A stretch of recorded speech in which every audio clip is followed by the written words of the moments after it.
د 19 میاشتو تیرېدو باوجود هم ریشما ونه موندې شوه. ګرانو کتونکو دا وخت موږ د تحصیل مټې درشخیرې نه تاسو ته مخاطب یو.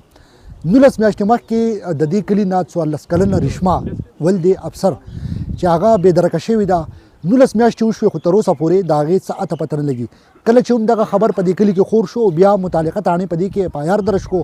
هغوی خپلې هلې ځلې شروع کړې. نو په دغه کلي کې چې څومره هم ندۍ وې یا کویانو یا نورې داسې کندې کمرې وې نو هغوی وکتې چې یاره که مثال په طور دا ماشومه چېرته دلته کې برآمد شي خو هغه په دې کې برآمد نه شوه.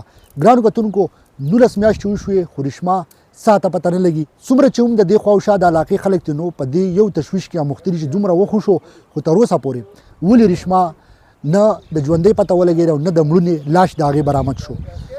کلي خلک ډېر زیات په تشویش کې دي او د هغوی صرف دغه وینا ده چې ریشما چېرته لاړه. کله چې هم دغه خبر خور شو متعلقه تاڼې کې اف آی آر درج شو بیا د هغې نه بعد دلته کې هلې ځلې شروع شوې. په دې کې باقاعده احتجاجونه هم وشو. د منټي چوک کې باقاعده په دې کې احتجاج وشو.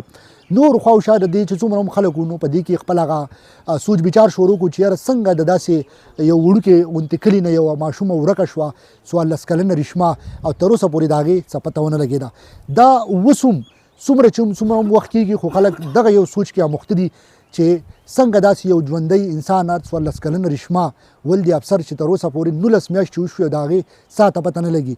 اوس هم دغه خلک په دې یو سوچ کې دي او هم په دغه انتظار دي چې کله به پته ولګي چې ریشما چېرته ده او د چا سره ده.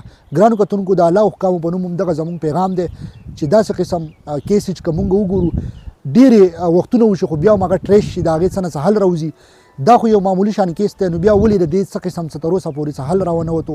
ټولو خلکو هم دغه یو غوښتنه ده د خوا او شا د علاقې د خلکو بار بار هغوی په میډیا خبره تاسو په میډیا هایلایټ کوي چې د دې ماشومې څه نه څه پته ولګي. تر بل پروګرامه پورې خپل قربي افتخار احمد لوري کې اجازت د لوی اسمار د الله فهم.